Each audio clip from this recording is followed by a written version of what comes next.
So here we are, back at West China Tea, and we're going to be talking today with Randall Jank.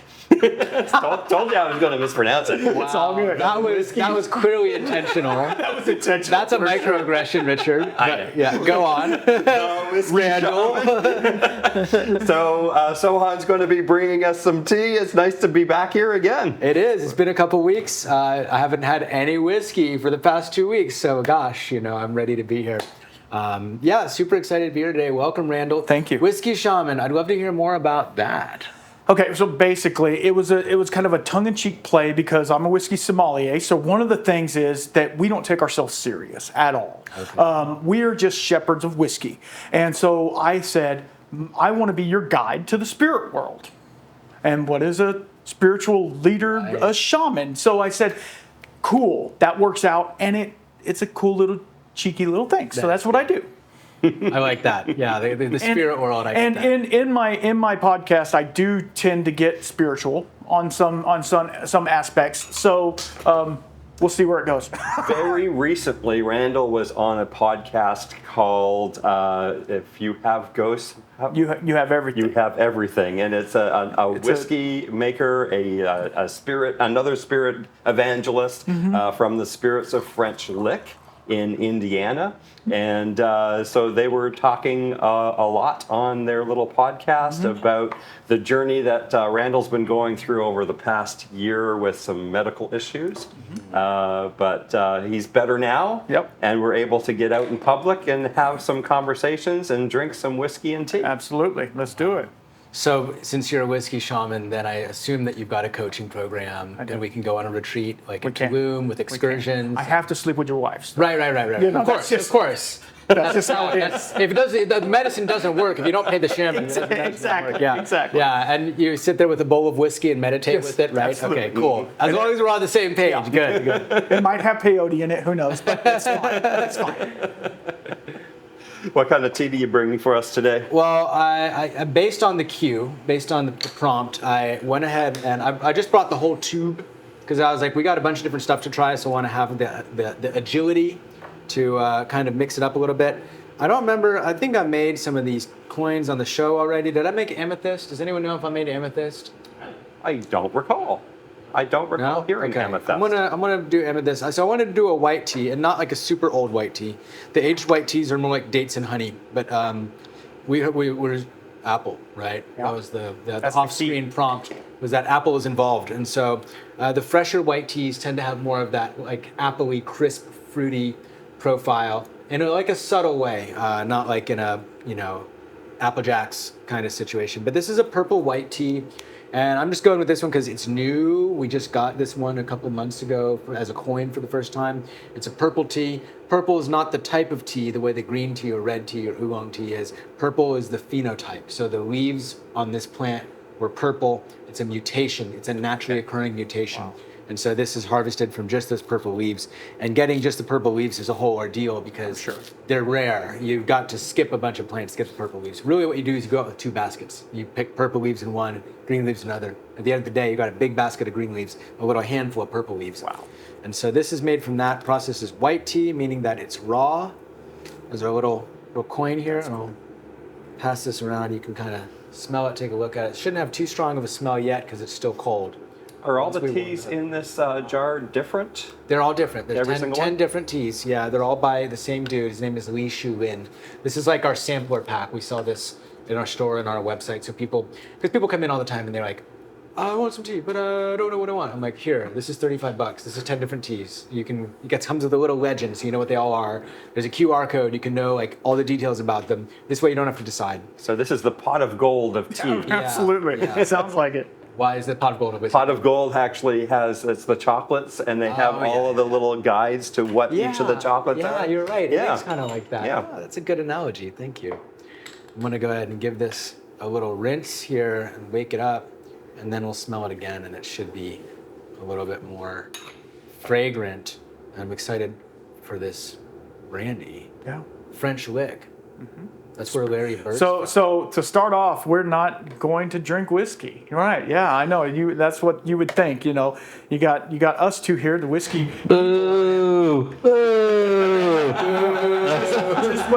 Just wait. Yeah, we're actually going to drink an apple brandy, which was produced by Spirits of French Lick out of Indiana, actually, which. Indiana is well known for their whiskey making, MGP, but they also, this particular one makes an excellent apple brandy, and I thought it would be cool to have. And the home of Larry Bird, I believe. Oh, French yeah. Lick, Indiana. It's super light but floral at the same time. Yeah.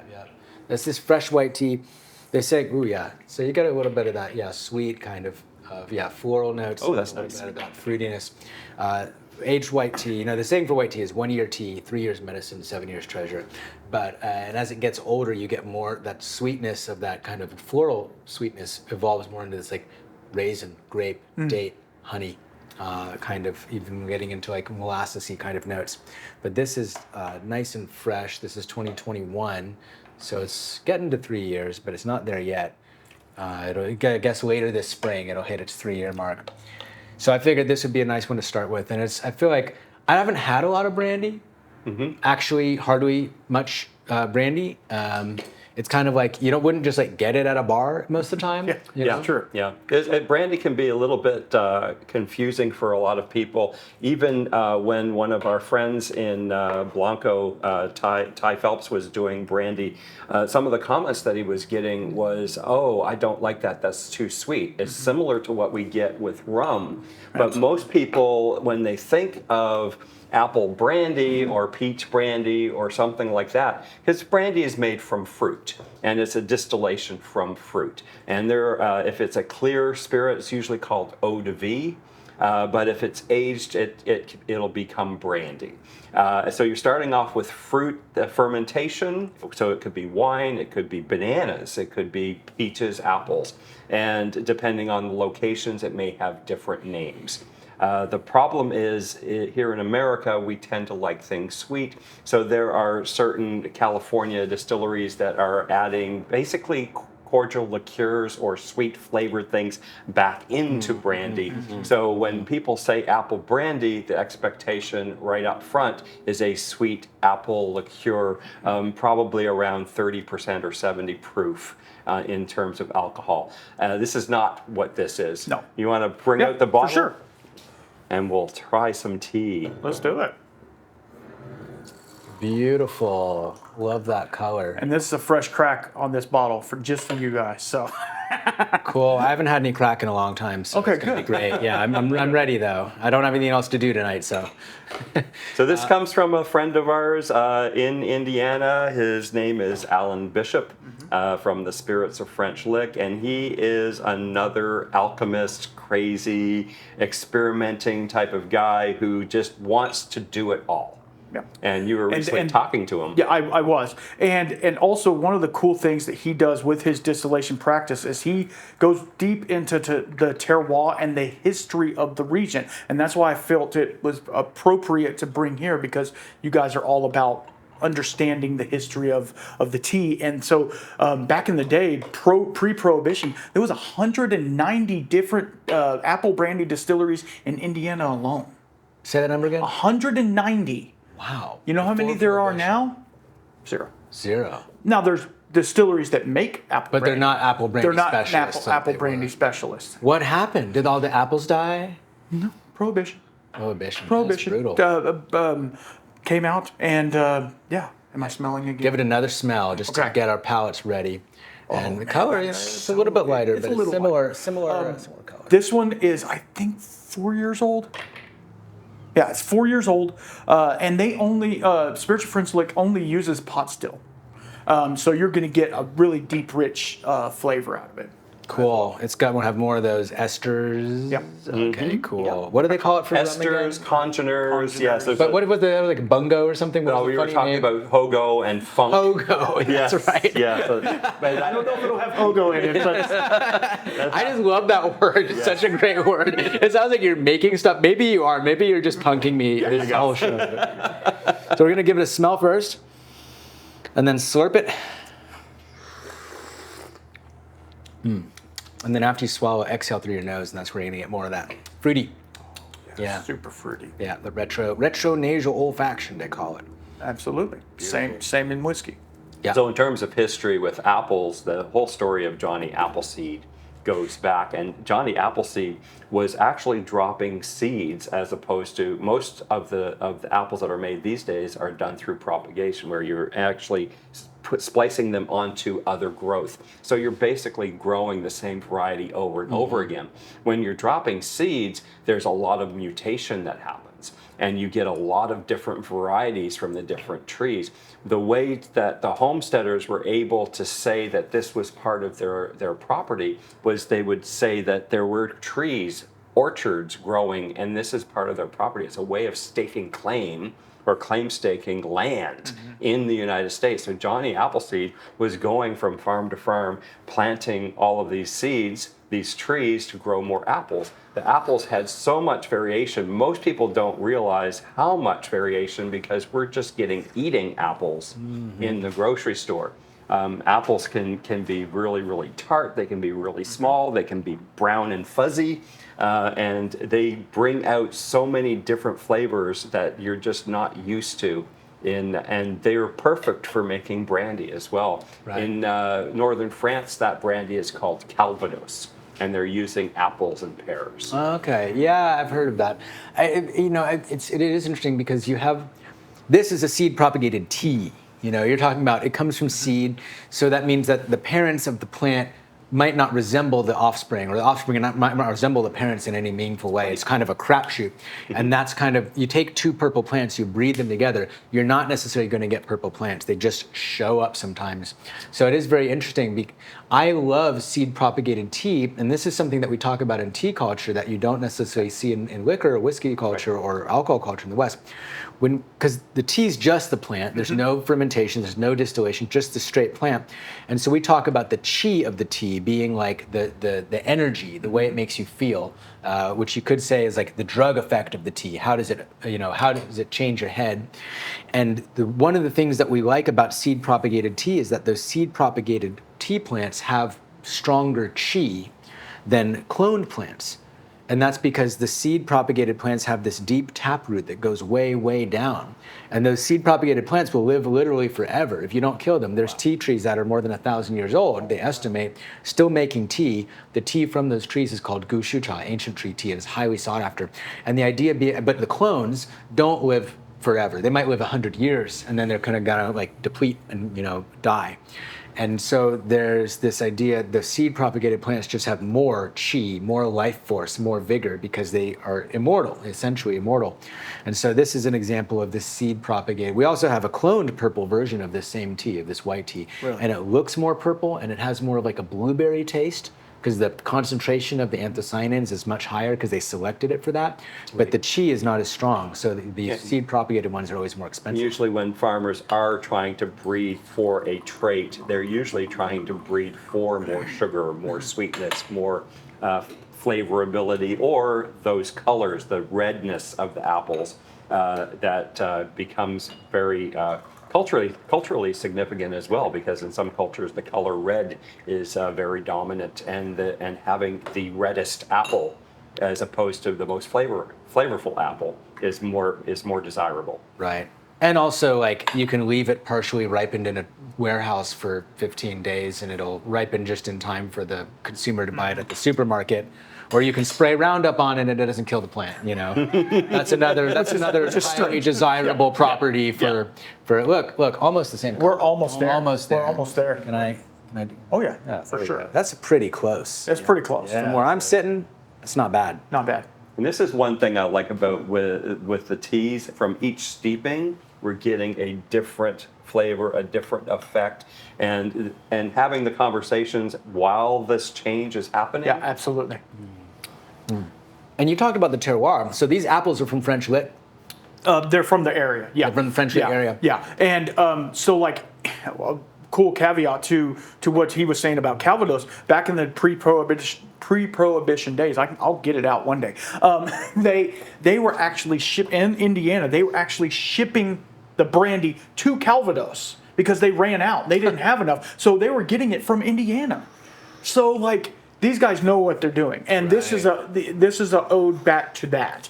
And it's Brilliant. And so we're going to taste that French lick Let's do it. adjacent terroir. I'm excited about that. Let's do it. And this is definitely the steeping to pair with it. With a nice, rich steeping. It'll stand up to this brandy pretty good. We got a lot to go through, so we're going to do tiny pours. Please, thank you. Hey, So-Han, right quick.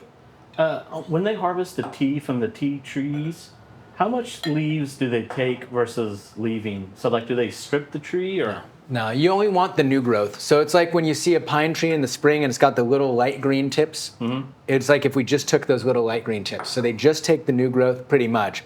And anything that's been, so there's leaves, the fully open mature leaves, they really don't get picked. It's the little leaf buds, the unopened leaf buds that they take off. And even those, you don't take all of them. And you know, and they'll come back. You pick them a couple days later, they'll come back throughout the growing season. Great, thanks. So right away. Right away. So this is not going to give you any whiskey notes. I mean, it will give you some, obviously. I think they are using new and used oak, but to me it's very apple forward. But yet it has that floral note that we're going with as well. Maybe it's preconceived the apple note because it says apple brandy on it. So like try to get past that and get into more of the floral, the almost perfumey type, which going back to the tea, Oh yeah, it's very similar. Yeah, very you're right. That first crack, It really is. impression was very bright alcohol. It's getting past that fresh pour. There is this kind of like sweet, soft, kind of like feminine sort of quality about both of them that's very similar. And What's the proof on this? I think it's 45. Oh, wow. Now I'm getting vanilla. Now, now that 100 proof. Yeah. 100. 100 proof. Yeah. So I didn't realize brandy was aged in oak. Is that always the case? No. Oh. I mean, it would be eau de vie if it wasn't aged in Got oak. it. And it kind of depends upon, you know, how long you want to age it. You know, this one is 4 years. So I don't know. Do they do the XO, all that stuff? But yeah, it's to me 4 years is really good for a brandy because because if you try younger brandies that are say a year old, they're very like almost off-putting the amount of floral pulperiness that they have, and then once the wood gives some sweetness to it and lets the caramels and vanillas kind of come in there, it kind of softens it. Because you have to think about when you're putting spirits, it doesn't matter what spirit it is, in a barrel, it just needs time. It's not a determined amount of time. People say, "Oh, it needs to be 2 years old or 4 years old." That time is irrelevant. Once you put it in the barrel, time is irrelevant. Yeah. It's when does it taste good? Yeah. And these guys were like, "Okay, it tastes good. Let's check it here." You know, because like most of the time, people won't touch it for a year. Just leave it in there for a year because we need it to do something.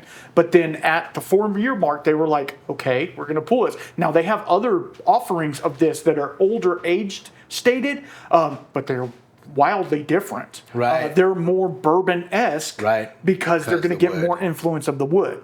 This showcases the brandy a lot more. Nice. To me. People are the same with tea. They're like, I don't drink any Sheng Pu'er that's not 15 years old. It's like, where was it stored?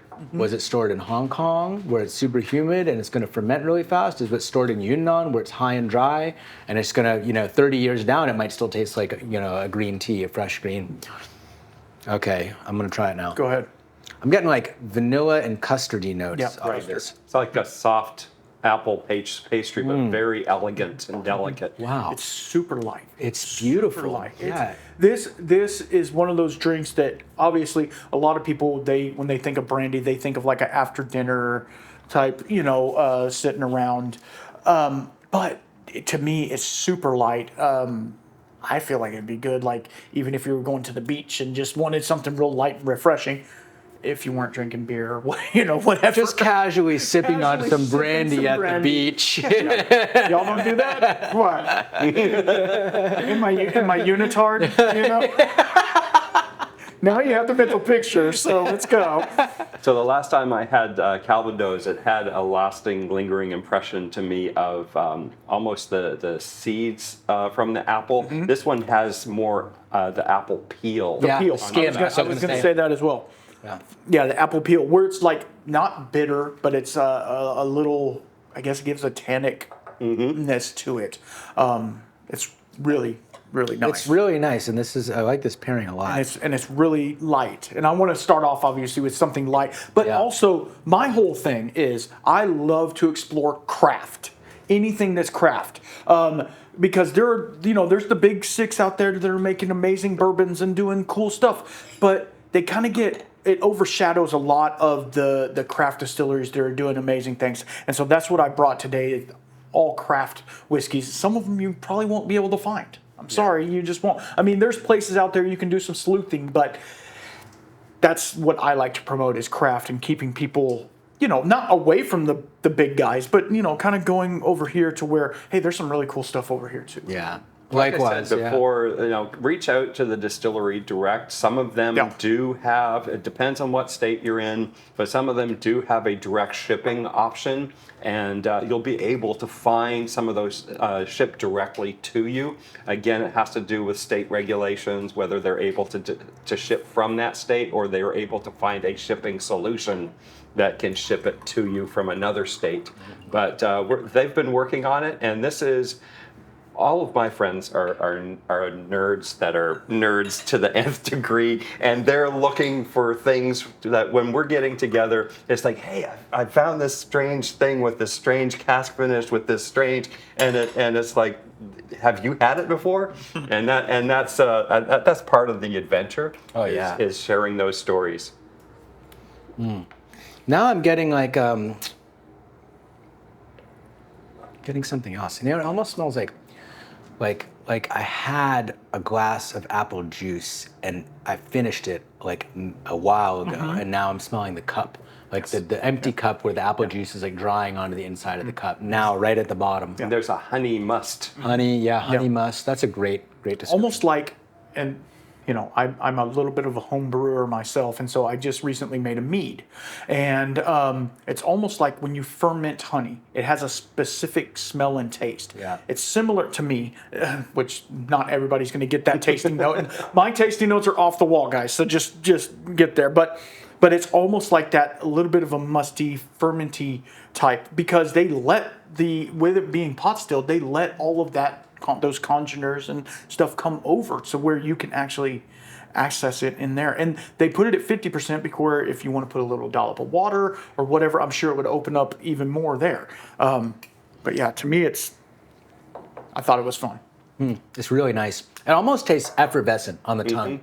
The heat it's not hot, it's just prickly, it's tingly. And it almost feels like it's carbonated the way that it tingles on the tongue, which is different than whiskey. It's distinctly different than whiskey. It is. Yeah, lovely. Well, Awesome. thank you. That's amazing. No problem. Those congeners and those esters and those flavonoids, whatever you're talking about, I usually tell people to try and dumb it down. What does the center of the Milky Way galaxy taste like or smell like? It smells like rum and tastes like raspberries.